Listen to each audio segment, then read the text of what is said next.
नमस्कार दोस्तों, स्वागत है आप यूपीपीसीएस प्री की श्रृंखला को आगे बढ़ाते हुए। आज हम लगाएंगे टेस्ट संख्या 10 को। और आपको ये टेस्ट सीरीज थोड़ी भी हेल्पफुल अगर लगे ना तो प्लीज़ वीडियो को लाइक करो, चैनल को सब्सक्राइब करें।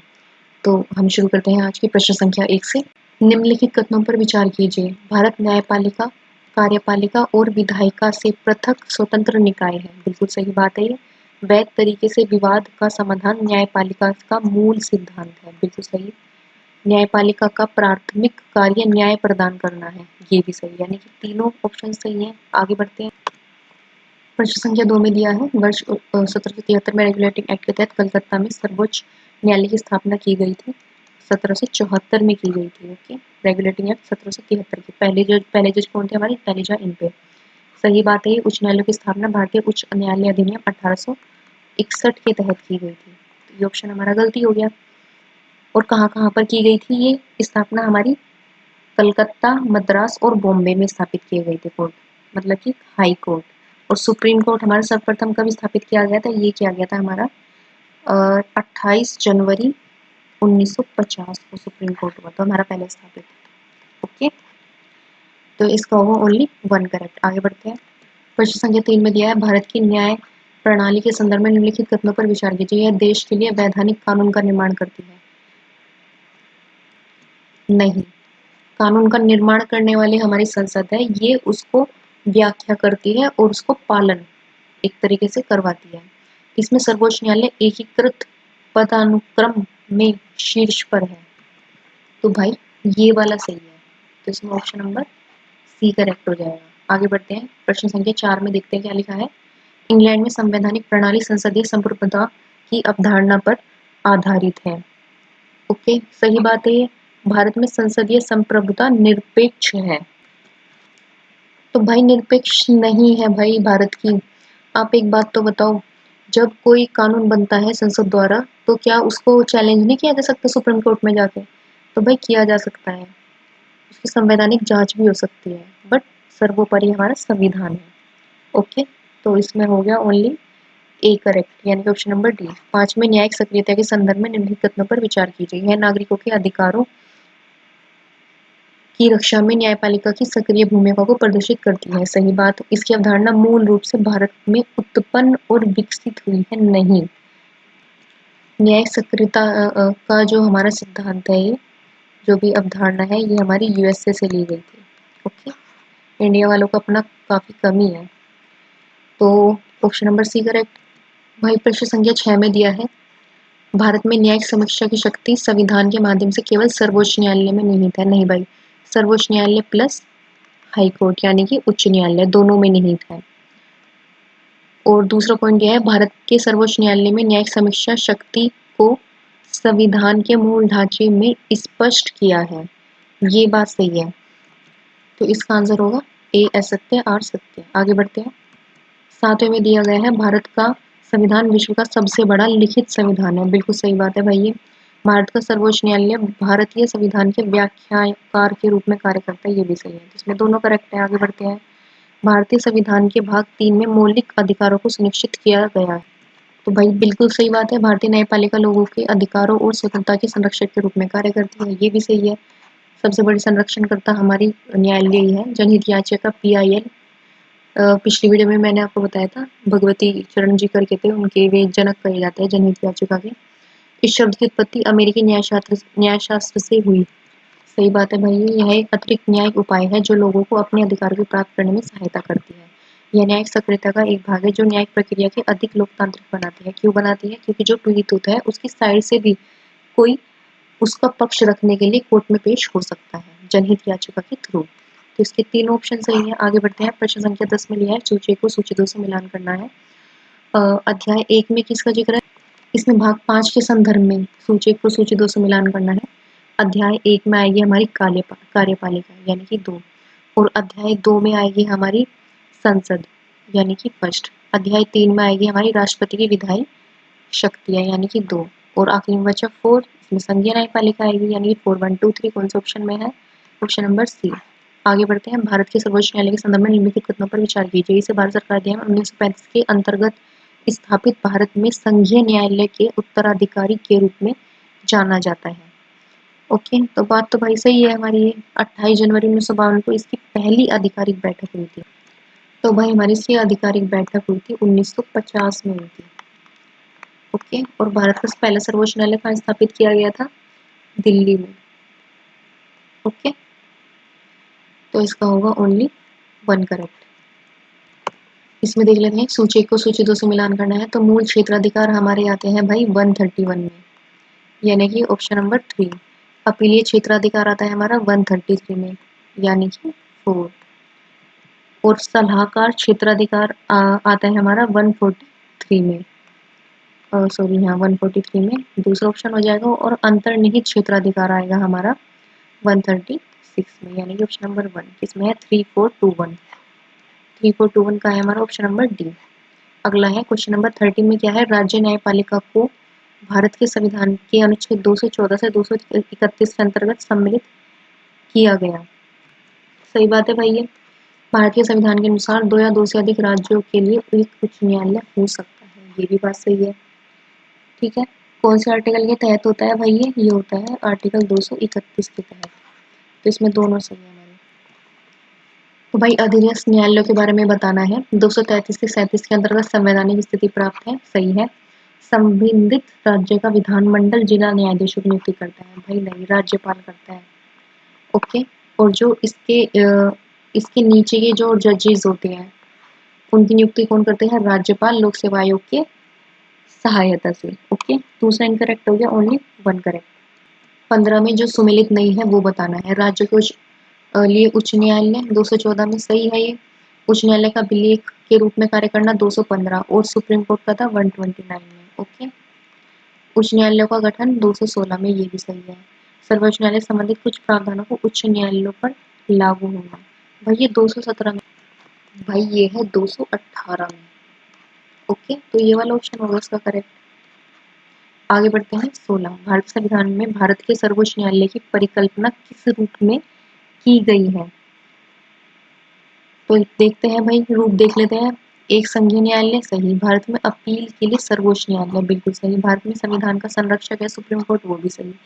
भारत के संविधान की अंतिम व्याख्याता, ये भी सही है। तो चारों सही है इसमें। 17 में देख लेते हैं भारतीय संविधान के भाग 5 में भारत के सर्वोच्च न्यायालय से संबंधित प्रावधान है। बिल्कुल सही है भाई, ये 124 से 147 तक। भारत के राष्ट्रपति को सर्वोच्च न्यायालय के न्यायाधीशों की संख्या विनियमित करने के अधिकार है। भाई राष्ट्रपति को नहीं है, ये हमारी संसद को अधिकार है।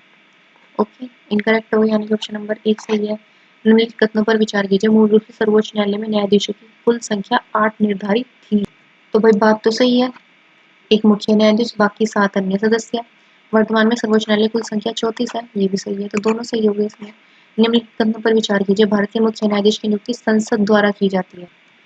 भाई संसद द्वारा नहीं की जाती, राष्ट्रपति द्वारा की जाती है। परंपरा के अनुसार सर्वोच्च न्यायालय में वरिष्ठतम न्यायाधीश को ही मुख्य न्यायाधीश नियुक्त किया जाता है, ये सही है। तो इसमें ओनली ए करेक्ट, केवल 2। भारत के सर्वोच्च न्यायालय के मुख्य न्यायाधीश के अतिरिक्त अन्य न्यायाधीशों की नियुक्ति किसके द्वारा की जाती है? भाई ये नियुक्ति की जाती है हमारे राष्ट्रपति के द्वारा। आगे बढ़ते हैं। भारत के सर्वोच्च न्यायालय के न्यायाधीश नियुक्त होने के लिए योग्यताएं क्या क्या है? योग्यताएं देख लेते हैं हम। भारत का नागरिक हो, सही बात। और राष्ट्रपति की राय में एक प्रतिष्ठित न्यायविद हो, ये भी सही। न्यूनतम आयु भाई 30 वर्ष नहीं होती, क्योंकि वह न्यूनतम आयु कहीं निर्धारित है ही नहीं। ओके, तो उसकी अहर्ता एक बार देख लेते हैं, मतलब क्या क्या होना चाहिए। वो किसी भी उच्च न्यायालय में कम से कम 5 वर्ष के लिए न्यायाधीश होना चाहिए, सर्वोच्च न्यायालय के न्यायाधीश बनने के लिए। या फिर उसने उच्च न्यायालय में 10 वर्षों तक वो बेवकील रहा हो। ओके, तब वो सुप्रीम कोर्ट का न्यायाधीश बनने की योग्यता रखता है, यानी 1 और 3 सही है। आगे बढ़ते हैं। 22 में लिखा है भारत के मुख्य न्यायाधीश को राष्ट्रपति या उनके द्वारा नियुक्त किसी व्यक्ति के समक्ष शपथ या प्रतिज्ञा दिलाई जाती है। तो सही बात है भाई, ये भारतीय संविधान की तीसरी अनुसूची में सर्वोच्च न्यायालय न्यायाधीशों की शपथ प्रतिज्ञा पाठ किया गया है। तो भाई अनुसूची 3 है ही पूरी शपथ के लिए, जो मेन हमारे सारे अधिकारी लोग हैं। तो ऑप्शन डी करेक्ट। आगे बढ़ते हैं। भारत के सर्वोच्च न्यायालय के संदर्भ में निम्नलिखित कथनों पर विचार कीजिए। पहला कथन दिया है संसद कानून बनाकर न्यायाधीशों के वेतन भत्ते और अन्य सुविधाओं को निर्धारित करता है। तो भाई ये बात तो सही होगी हमारी। न्यायाधीशों के वेतन भत्ते में किसी भी परिस्थिति में उनके कार्यकाल के दौरान कटौती नहीं की जा सकती। तो भाई परिस्थिति में मान लो आपातकाल हो गया, भाई तब तो कटौती करनी पड़ेगी ना। आपातकाल होगा, मान लो वित्तीय आपातकाल होगा 360 के तहत, तो कटौती करनी पड़ेगी। बट 125 दो में हमारा लिखा गया है कि कटौती नहीं होगी, बट अगर आपातकाल होगा 360 के तहत तो कटौती हो जाएगी उनके वेतन में। तो इसका आंसर होगा ओनली 1, यानी कि सी करेक्ट। सर्वोच्च न्यायालय के न्यायाधीशों के संदर्भ में निम्नलिखित कथनों पर विचार कीजिए। भारतीय संविधान में उनका कार्यकाल 5 वर्ष निर्धारित है। तो भाई ऐसे कार्यकाल तो कुछ निश्चित रूप से निर्धारित है नहीं संविधान के अंदर, तो ऑप्शन गलत हो गया। यह 65 वर्ष की आयु होने तक पद पर रह सकते हैं। हाँ ये वाला सही है, आयु का तो जिक्र है बट कार्यकाल का जिक्र नहीं है। वह राष्ट्रपति को लिखकर अपने पद के त्याग दे सकता है, ये बात भी सही है। तो इसमें केवल 2 करेक्ट हो जाएंगे। आगे बढ़ते हैं 25। सर्वोच्च न्यायालय के न्यायाधीशों को राष्ट्रपति के आदेश से उनके पद से हटाया जा सकता है। तो भाई ये सही है बात हमारी, कुछ कुछ महाभियोग जैसी प्रक्रिया इसमें अप्लाई होती है और विशेष बहुमत चाहिए भाई संसद में इसमें, इसको पारित होने के लिए। भारतीय सर्वोच्च न्यायालय के न्यायाधीश राष्ट्रपति के प्रसाद पर्यंत अपना पद धारण। तो भाई ये रोंग हो जाएगा। राष्ट्रपति सिर्फ हटाने का आदेश दे सकते हैं और शपथ वगैरह दिलाते हैं, प्रसाद पर्यंत नहीं पद धारण करते। तो इसका हो जाएगा ऑप्शन नंबर डी।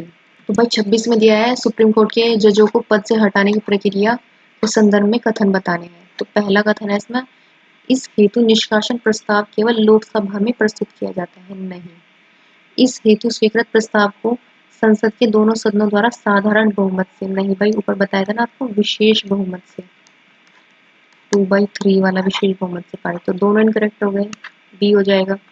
कार्यवाहक मुख्य न्यायाधीश के संदर्भ में निम्नलिखित कथन पर विचार कीजिए। भारतीय संविधान के अनुच्छेद 126 के तहत इसका उल्लेख किया गया है। तो ये हो जाएगा हमारा सही भाई, 126 में किया गया है कार्यवाहक सुप्रीम कोर्ट के। इसकी नियुक्ति भारतीय राष्ट्रपति द्वारा की जाती है, ये भी सही है। तो ये ऑप्शन नंबर डी। सर्वोच्च न्यायालय में तदर्थ न्यायाधीशों की नियुक्ति, यह एक अस्थायी अवधि के लिए सर्वोच्च न्यायालय में कार्य करता है। तो भाई बात तो सही है ये भी, इसकी नियुक्ति भारत के राष्ट्रपति द्वारा की जाती है।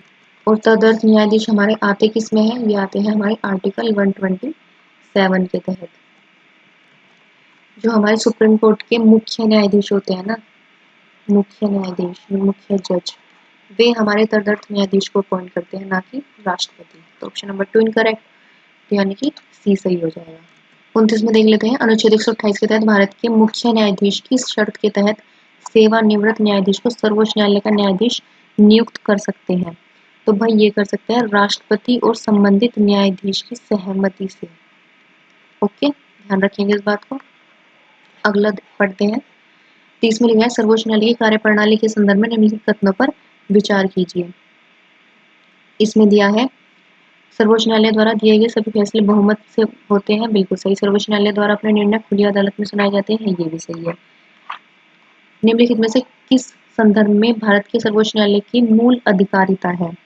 तो भाई ये है हमारी केंद्र व एक या अधिक राज्यों के मध्य विवाद, ये भी सुप्रीम कोर्ट सुलझाता है। अंतरराज्य जल विवाद हमारा संसद के पास है। 2 या अधिक राज्यों के मध्य विवाद, ये भी हमारे सुप्रीम कोर्ट के पास है। और वित्त आयोग संदर्भ वाले मामले सारे संसद के पास है, तो ये भी नहीं है सुप्रीम कोर्ट के पास। तो 1 और 3 ऑप्शन ए करेक्ट। भारतीय संविधान के में सर्वोच्च न्यायालय के स्वतंत्र और निष्पक्ष कामकाज को सुनिश्चित करने के लिए प्रावधान है। ये प्रावधान किया गया है हमारा, उनके कार्यकाल की सुरक्षा, निश्चित सेवा शर्तें और अपनी अवमानना में दंड देने की शक्ति भी सुप्रीम कोर्ट के पास है। और भारत की आकस्मिक निधि में वह नहीं, संचित निधि। ओके, तो इसको हो जाएगा 134, यानी कि ऑप्शन नंबर सी करेक्ट। आगे बढ़ते हैं। 33 में दिया है अभिकथन और कारण बताने हैं। तो इसमें 33 में होएगा हमारा, सर्वोच्च न्यायालय को पीड़ित नागरिक को मौलिक अधिकारों के परिवर्तन के लिए रिट जारी करने का अधिकार है, बिल्कुल सही भाई। सर्वोच्च न्यायालय हमारा सबसे बड़ा संरक्षण करता है मौलिक अधिकारों का। सर्वोच्च न्यायालय का रिट क्षेत्राधिकार मौलिक एवं अनन्य है। तो भाई अनन्य का मतलब होगा कि भाई बस सुप्रीम कोर्ट ही हमारा रिट जारी कर सकता है, बट कर तो हमारा हाई कोर्ट भी सकता है ना, आर्टिकल 226 के तहत। ओके, और सुप्रीम कोर्ट करता है हमारा आर्टिकल 32 के तहत रिट जारी। तो अनन्य का मतलब हो गया सिर्फ सुप्रीम कोर्ट, भाई एचसी भी करता है, तो दूसरा इनकरेक्ट हो गया। तो ए सही, आर गलत। 34 में देख लेते हैं, निम्नलिखित न्यायिक वादों को कालक्रम अनुसार लगाते हैं। विशाखा बनाम राजस्थान सरकार, सॉरी राजस्थान राज्य, ये आया था हमारा 1997। मोहम्मद अहमद खान बनाम शहनाबाज बेगम वाला, ये केस आपका शायद 1985 के करीब आया था। और की होतो होल्लोन बनाम शालीनल, ये आया था हमारा 1992। ओके, अरुणा रामचंद्र शानबाग बनाम भारत संघ का मामला आया था हमारा 2011 में आया था। तो अब इनको क्रोनोलॉजी लगा लेते हैं। सबसे पहले आया था हमारा टू किस में है भाई, सी और ए में। उसके बाद आया है हमारा 3, तो 2 3 यानी कि ऑप्शन नंबर सी 2314। अरुणा वाला रामचंद्र वाला सबसे लास्ट में आया है, और विशाखा वाला मोहम्मदन वाला सबसे पहले आया है। ओके, भारतीय संविधान के अनुच्छेद 136 के संदर्भ में निम्नलिखित कथनों पर विचार कीजिए। इसके अनुसार सर्वोच्च न्यायालय में विशेष अनुमति द्वारा अपील की जा सकती है। बिल्कुल सही। उपयुक्त प्रकार की अपीलें केवल संवैधानिक मामलों तक सीमित है। नहीं भाई, ये संवैधानिक तक सीमित नहीं है। ये मान लो इसमें हमारी फौजदारी वाले वाद आएंगे सारे, दीवानी वाले भी आएंगे, और टैक्स से रिलेटेड जितने वाद है वे भी आ जाएंगे, और कर श्रम ये सारे इसमें आ जाते हैं। तो इसका होगा ऑप्शन नंबर बी करेक्ट। आगे बढ़ते हैं 36। भारतीय संविधान अनुच्छेद 147 भारत के राष्ट्रपति का सर्वोच्च न्यायालय की सलाह लेने के लिए अधिकृत करता है। सही बात है। उपयुक्त संदर्भ में सर्वोच्च न्यायालय द्वारा दिया गया परामर्श राष्ट्रपति के लिए केवल सलाहकारी है। ये भी सही है, सलाह ही दे सकता है वो सिर्फ। तो ऑप्शन नंबर डी करेक्ट। 37 में देखते हैं, सर्वोच्च न्यायालय के निर्णय आधिकारिक तौर पर प्रकाशित किए जाते हैं तथा उन्हें दृष्टांत स्वरूप मानकर उनके आधार पर निर्णय दिए जाते हैं। तो भाई ये ऑप्शन हमारा सी एकदम सही हो गया। भारत का सर्वोच्च न्यायालय एक अभिलेख न्यायालय के रूप में कार्य करता है, और अभिलेख न्यायालय मैंने आपको बताया था कौन से आर्टिकल में आता है, याद है आर्टिकल 129 के तहत। तो इसका होगा option number option number C होगा इसका। दोनों सही होगा, स्पष्टीकरण भी सही होगा। आगे बढ़ते हैं, प्रश्न संख्या 38। तो न्यायिक वादों को कालक्रमानुसार व्यवस्थित कीजिए। बेरू बारी यूनियन वाद, ए के गोपाल बनाम मद्रास राज्यवाद, गोलकनाथ। अब देखो आपको गोलकनाथ और शंकरी प्रसाद ये तो याद होनी चाहिए भाई। तो गोलकनाथ वाला कब आया था हमारा 1967 में। ओके, और बेरुवारी यूनियन बनाम ये हमारा 1960 में आया था, और शंकर वाला आया था हमारा 1951 में। तो सबसे पहले हमारा शंकर वाला ही आया था, और गोपालन हमारा 1980। माफ कीजिएगा, ये आया था हमारा 1900 गोपालन वाला 1950 में आया था। ओके, तो देख लेते हैं सबसे पहले कौन आया था, 2 यानी कि पी और डी में से आ गया। उसके बाद आया था 1950 1951 4 शंकरी प्रसाद, यानी कि ऑप्शन नंबर बी 2413। आगे बढ़ते हैं, भारत के सर्वोच्च न्यायालय के संदर्भ में निम्नलिखित कथनों पर विचार कीजिए। तो चलिए विचार करते हैं। ऑप्शन नंबर ए दिया है, यह कानून के शासन को सुनिश्चित करता है और सभी नागरिकों के अधिकारों को बनाए रखता है। सही बात बिल्कुल। यह संविधान के अंतिम संरक्षण के रूप में कार्य करता है। बिल्कुल सही भाई। 32 रिट जारी कर सकता है आम आदमी। तो दोनों सही है इसमें। 40 में न्यायालयों की अवमानना के संदर्भ में निम्नलिखित कथनों पर विचार कीजिए। तो इसमें दिया है, इसका अर्थ है किसी भी ऐसे कार्य और निष्क्रियता से है जो किसी भी तरह से न्यायालय के कामकाज को बाधित करता है। बिल्कुल सही। अवमानना, भारत में इसे न्यायालय की अवमानना अधिनियम 1971 के द्वारा नियंत्रित किया जाता है। ये भी सही है। तो इसमें ऑप्शन नंबर डी। 41 में दिया है, भारत संविधान के 5वें उच्च न्यायालयों से संबंधित प्रावधान है। तो भाई उच्च न्यायालय से रिलेटेड हमारे 6 में है, 5 में तो हमारे सुप्रीम कोर्ट से रिलेटेड है। संविधान के अनुच्छेद 214 में प्रावधान है कि प्रत्येक राज्य के लिए एक उच्च न्यायालय होगा। ये सही है हमारा। तो ऑप्शन नंबर 2 करेक्ट सी। किसी व्यक्ति के लिए भारत के किसी उच्च न्यायालय के न्यायाधीश नियुक्त होने हेतु योग्यताएं हैं। भारत का नागरिक हो, सही बात है भाई। दूसरा दिया है, उसने केवल संबंधित राज्य में 10 वर्ष तक न्यायिक पद पर कार्य किया हो। भाई केवल संबंधित राज्य में नहीं, भाई कहीं पे भी किया हो, 10 वर्ष का उसका एक्सपीरियंस होना चाहिए। तो एक ऑप्शन गलत हो गया। उसे राष्ट्रपति की राय में एक प्रतिष्ठित न्यायविद होना चाहिए। भाई उच्च न्यायालय के लिए, उच्च न्यायालय के यानी कि हाईकोर्ट के न्यायाधीश के लिए ऐसा कोई प्रावधान नहीं है।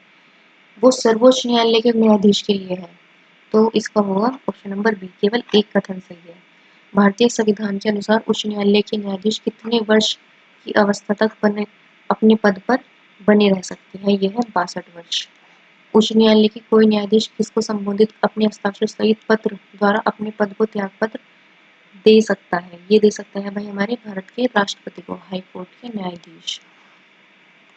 उच्च न्यायालय के न्यायाधीशों के संदर्भ में निम्नलिखित कथनों पर विचार कीजिए।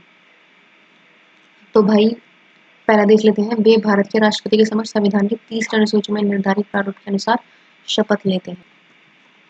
तो भाई इसमें राष्ट्रपति के समक्ष नहीं शपथ लेते, वे लेते हैं राज्यपाल के समक्ष शपथ। ओके, तो गलत हो गया। उनके वेतन और भत्ते तो होते हैं भाई राज्य की समेकित निधि से, बट पेंशन हमारी केंद्र के द्वारा, जो केंद्र की समेकित कोष है वहां पर आरोपित होते हैं। तो दोनों इनकरेक्ट हो गए। भारतीय संविधान के अनुच्छेद 226 के तहत उच्च न्यायालय किसके प्रवर्तन के लिए रिट जारी कर सकते हैं? तो भाई ये रिट जारी कर सकते हैं केवल मौलिक अधिकार सही और केवल कानूनी अधिकार दोनों के लिए। उच्च न्यायालय के संदर्भ में निम्नलिखित कथनों पर विचार कीजिए। तो ये दिए गए हैं हमारे, यह अनिवार्यतः एक अपीलीय न्यायालय है तथा अधीनस्थ न्यायालयों पर अपीलीय क्षेत्राधिकार रखता है। बिल्कुल सही। यह निचली अदालत के फैसले के विरुद्ध अभियुक्त की सजा कम कर सकता है और उसे बरी भी कर सकता है। ये भी बात सही है। तो दोनों सही हो गए इसमें। आगे बढ़ते हैं। 48 में दिया है हमारा, निम्नलिखित में से कौन सा एक युक्त सुमेलित नहीं है? 227 हमारे, उच्च न्यायालय अपने क्षेत्राधिकार में सभी न्यायालयों का अधीक्षण की शक्ति है। सही है भाई, ये नहीं है पूछा है, जो सुमेलित नहीं है। कुछ मामले में उच्च न्यायालयों में स्थानांतरण 228, ये भी सही है। 229 उच्च न्यायालयों के अधिकारी और कर्मचारी को व्यय, 229 व्यय। और 230 में 2 या 2 से अधिक राज्यों के लिए एक सामान्य उच्च न्यायालय की स्थापना। भाई ये तो हमारे 231 के तहत होता है ना, उच्च न्यायालय की स्थापना 2 या 2 से अधिक राज्यों के एक उच्च न्यायालय की स्थापना। तो इसका आंसर होगा ऑप्शन नंबर डी। आगे बढ़ते हैं। 49 में लिखा है, निम्नलिखित में से किस उच्च न्यायालय की स्थापना सबसे अंत में की गई थी? तो अब थोड़ा सा इनके ईयर देख लेते हैं। तो भाई मद्रास वाले की स्थापना हुई थी 1862 में, और हमारे इलाहाबाद की हुई थी 1866 में। कलकत्ता वाले की हुई थी 1862 में, और बम्बई वाले की भी हमारे 1862 में हुई थी। इन तीनों की तो एक साथ हुई थी ना, मद्रास, कलकत्ता और बम्बई। इलाहाबाद की बाद में हुई थी 1866 में। किसकी स्थापना? हाई कोर्ट की स्थापना चल रही है। तो इसका आंसर होगा ऑप्शन नंबर बी। निम्नलिखित में से उच्च न्यायालयों को उनके स्थान, वर्ष और कालक्रम अनुसार व्यवस्थित कीजिए। तो भाई इसमें पटना की हुई थी सबसे पहले 1916 में। ओके, कर्नाटक की हुई थी इसमें 1884, और उड़ीसा की हुई थी इसमें 1948, मतलब स्वतंत्रता के बाद ही। और गुवाहाटी हुई थी इसमें 1948 में ही हुई थी अभी। तो भाई इसका आंसर होगा, देख लेते हैं, 2 पहले आएगा और 1। तो एक ही ऑप्शन में है 2, 1 पहले और 4, 3। 51 में सूची 1 को सूची 2 से मिलान करना है। पंजाब एवं हरियाणा का उच्च न्यायालय भाई कब स्थापित हुआ था? ये हुआ था हमारा 1966 में। ओके, हिमाचल प्रदेश हुआ था हमारा 1971 में, और छत्तीसगढ़ हुआ था हमारा 2000 में, और सिक्किम हुआ था हमारा 1975 में। ये आप ध्यान से देखो, जब से इनके गठन वर्ष है इन राज्यों के, तभी इनके हाईकोर्टों की स्थापना हुई थी उसी वर्ष। तो पंजाब वाले का 1966 3 हो जाएगा, हिमाचल प्रदेश का 1971 2 हो जाएगा, छत्तीसगढ़ का 2001 हो जाएगा, और सिक्किम का 4, 3, 2, 1, 4। कौन सा ऑप्शन में है? Option number B. 52 में प्रावधान और संबंधित अनुच्छेद बताने हैं। उच्च न्यायालय के न्यायाधीशों द्वारा शपथ और प्रतिज्ञा। तो भाई इसमें बताने हैं कितने कथन सही है। हम देख लेते हैं। उच्च न्यायालय के न्यायाधीशों के द्वारा शपथ। तो भाई शपथ तो हमारी पता ही है आपको, 219। ओके, स्थायी न्यायाधीशों बनने के बाद प्रैक्टिस पर प्रतिबंध, ये हुई थी हमारी 220 के तहत। ओके, तो भाई 218 में क्या हुआ था हमारा, जो सुप्रीम कोर्ट के कुछ प्रावधान है वे हमारे हाई कोर्ट पर भी एप्लीकेबल हुए। ओके, सीधे तौर पर। तो 219 में हमारा क्या हो जाएगा, उच्च न्यायालय के न्यायाधीशों द्वारा शपथ हो जाएगी। 18 में सुप्रीम कोर्ट के जो मतलब प्रावधान है वो हाई कोर्ट में एप्लीकेबल हो जाएंगे। और जी 20 में हमारा क्या हो जाएगा, प्रैक्टिस वाला। और उच्च न्यायालयों के न्यायाधीशों के वेतन और भत्ते 221, ये वाला करेक्ट है। 2 इनकरेक्ट हो गए, यानी कि केवल एक कथन सही है। 53 में दिया है, निम्नलिखित में से कौन सा अनुच्छेद उच्च न्यायालय में अतिरिक्त और कार्यकारी न्यायाधीशों की नियुक्ति से संबंधित है। यह है हमारे अनुच्छेद 224। आगे बढ़ते हैं। इलाहाबाद उच्च न्यायालय के संदर्भ में निम्नलिखित कथनों पर विचार कीजिए। इसे मूल रूप से वर्ष 1868 में आगरा में स्थापित किया गया था। तो भाई गलत है ये तो। इलाहाबाद तो वैसे 1866 में किया गया था और इलाहाबाद में ही किया गया था। वर्ष 1869 में इसे इलाहाबाद प्रयागराज में स्थानांतरित किया गया था। ये वाला सही है, तो इसका होगा ओनली 2 करेक्ट। इलाहाबाद उच्च न्यायालय के निम्नलिखित मुख्य न्यायाधीश को कालक्रमानुसार लगाइए। तो भाई देख लेते हैं। ऑर्थर स्ट्रेची आए थे हमारे 1896 के आसपास। विलियम कोमर पथ राम 1884। हेनरी रॉज रिचर्डसन ये 1911 में आए थे हमारे, जब दिल्ली दरबार लगा था। इकबाल अहमद 1941। तो अब देख लेते हैं क्रोनोलॉजिकल ऑर्डर 1 2 3 4, यानी कि ऑप्शन नंबर ए। इलाहाबाद उच्च न्यायालय के निम्नलिखित मुख्य न्यायाधीश कालक्रम अनुसार व्यवस्थित कीजिए। तो मनुलाल चुन्नीलाल देसाई, विधु भूषण मलिक, नसरुल्ला बेग और OH मूथाम। अब देख लेते हैं मनुलाल कब आए थे। ये आए थे हमारे 1961 के करीब। विधु जी आए थे 1947। नसरुल्ला बेग आए थे हमारे 1966 और OH मूथाम आए थे हमारे 1955। तो ये होगा हमारा 2 आएगा पहले, उसके बाद आएगा 4, यानी कि ऑप्शन नंबर सी करेक्ट। फिर 1 और फिर 3। भारत के राष्ट्रपति किसी उच्च न्यायालय के न्यायाधीश को उच्च न्यायालय का कार्यवाहक मुख्य न्यायाधीश नियुक्त कर सकता है यदि मुख्य न्यायाधीश का पद रिक्त है। बिल्कुल सही। मुख्य न्यायाधीश अस्थायी रूप से अनुपस्थित है। ये भी सही। मुख्य न्यायाधीश अपने कार्यकालीन कर्तव्यों का पालन करने में असमर्थ है। ये भी सही। तो तीनों कथन सही है। आगे बढ़ते हैं। संविधान के भाग 7 भारत में अधीनस्थ न्यायालयों से संबंधित अनुच्छेद उल्लिखित है। तो भाई हमारे अधीनस्थ न्यायालय हमारे 6 में है भाग। गलत हो गया। अधीनस्थ न्यायालय नागरिकों के लिए न्याय तक पहुंच के प्राथमिक बिंदु है। बिल्कुल सही। जिला न्यायाधीशों की नियुक्ति के संदर्भ में निम्नलिखित कथनों पर विचार कीजिए। इनकी नियुक्ति संबंधित राज्य के राज्यपाल द्वारा की जाती है। बिल्कुल सही बात है भाई। ये ऊपर बताया था। उनकी नियुक्ति के लिए संबंधित उच्च न्यायालय द्वारा अनुशंसा की गई होनी चाहिए। ये भी सही है। तो दोनों करेक्ट होंगे। भारतीय संविधान के अनुच्छेद 234 के संदर्भ में निम्नलिखित कथनों पर विचार कीजिए। तो भाई इसमें यह अनुच्छेद राज्य की न्यायिक सेवा में जिला न्यायाधीशों के अलावा अन्य व्यक्तियों की नियुक्ति से संबंधित है। बिल्कुल सही बात है। इसके अनुसार राज्यपाल संबंधित राज्य की विधायिका को परामर्श कर इन नियुक्तियों को संपन्न करते हैं। भाई इसमें विधायिका से परामर्श नहीं लेते हैं, ये हाई कोर्ट से परामर्श लेते हैं। ओके, तो ये गलत हो जाएगा। Option number B. भारतीय संविधान के अनुच्छेद 235 के तहत अधीनस्थ न्यायालयों पर नियंत्रण किसके पास निहित है। तो भाई ये निहित है हमारा राज्य के उच्च न्यायालय के संबंधित जो भी राज्य होगा उसके हाई कोर्ट के पास। 62 में भारतीय संविधान के अनुसार जिला न्यायाधीश पद सम्मिलित है। ये पद सम्मिलित है भाई हमारा संयुक्त जिला न्यायाधीश, सहायक जिला न्यायाधीश, सत्र न्यायाधीश और मुख्य प्रेसिडेंट मजिस्ट्रेट, चारों के लिए। भारतीय संविधान के किस अनुच्छेद में न्यायिक सेवा को परिभाषा की गई है। ये की गई है भाई हमारी 236 के तहत।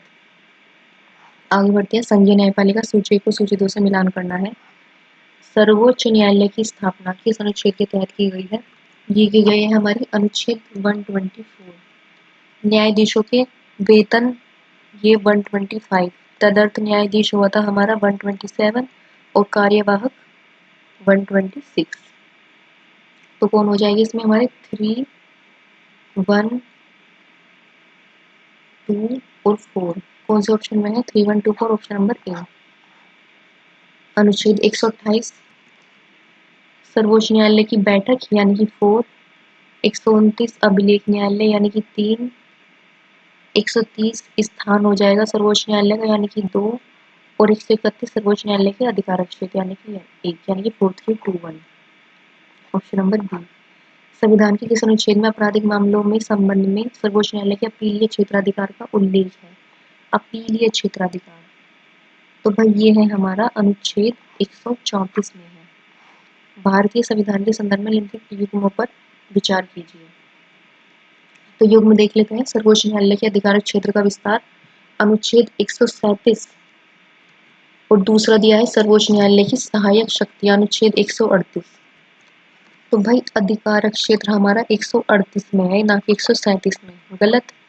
और सर्वोच्च न्यायालय की सहायक शक्ति हमारी 138 में ना होकर 140, तो दोनों इनकरेक्ट हो गए। भारतीय संविधान के अनुसार सर्वोच्च न्यायालय की संवैधानिक पीठ में न्यूनतम कितने न्यायाधीश होने चाहिए? ये होने चाहिए भाई 5। और कौन से आर्टिकल के तहत? आर्टिकल 145। हालांकि इसमें 5 से अधिक न्यायाधीश भी हो सकते हैं, जैसे कि केशवानंद भारती बनाम आपका केस था 1973 वाला, उसमें हमारे कितने न्यायाधीश थे? 13। और उसमें वोटिंग परसेंटेज हुआ था 7-6 से। ओके, मूल संरचना वाला संविधान। 69 में देखते क्या लिखा है? अधिकरण संबंधी प्रावधान मूल भारतीय संविधान में नहीं थे। सही बात है भाई, ये इनको हमारे 42वें संविधान संशोधन 1976 द्वारा शामिल किया गया था। ओके, भारतीय संविधान का अनुच्छेद 323 बी प्रशासनिक अधिकरणों से संबंधित है। तो भाई 323 बी हमारा प्रशासनिक अधिकरणों से संबंधित नहीं है, ये है हमारा अन्य मामलों से रिलेटेड। प्रशासनिक अधिकरणों से हमारा 323 ए रिलेटेड। ओके, तो ये 2 इनकरेक्ट हो गया, यानी कि ऑप्शन नंबर डी। 70 दिया है भारतीय संविधान के अनुच्छेद 323 बी के तहत अधिकरणों की स्थापना भारतीय संसद राज्य विधानमंडल, तो दोनों करेक्ट है इसमें। 71 में दिया है सशस्त्र बल अधिकरण के संदर्भ में कथन बताने हैं। पहला दिया है यह भारत का एक सैन्य अधिकरण संवैधानिक निकाय है। भाई संवैधानिक नहीं है, ये है हमारा वैधानिक, जो विधि को चलाने के लिए बनाया जाए।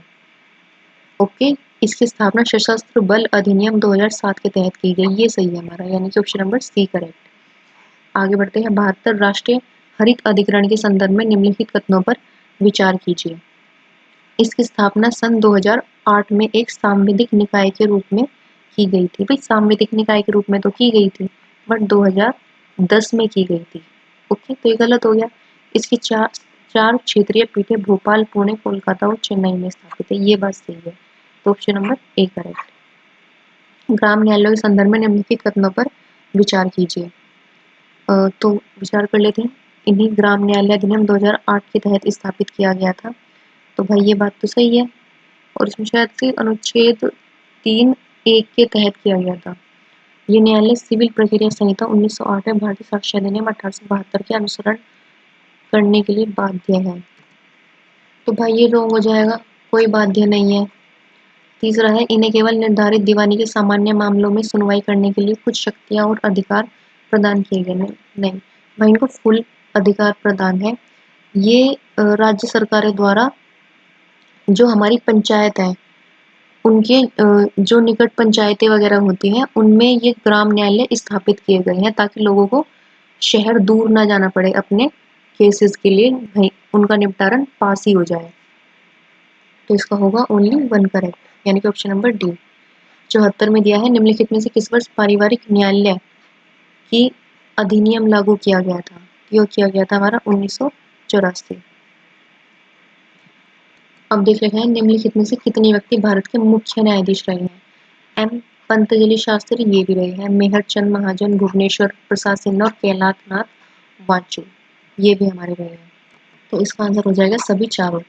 तो आज का टेस्ट हम यहीं पर समाप्त करते हैं। आप इन टेस्ट को ना ज़्यादा से ज़्यादा प्रैक्टिस किया कीजिए, ठीक है, प्रैक्टिस। और आपको वीडियो अच्छी लगे तो वीडियो को लाइक करें और चैनल को सब्सक्राइब कर दें और प्रैक्टिस करते रहिए। जय हिंद, जय भारत। मिलते हैं नेक्स्ट वीडियो में।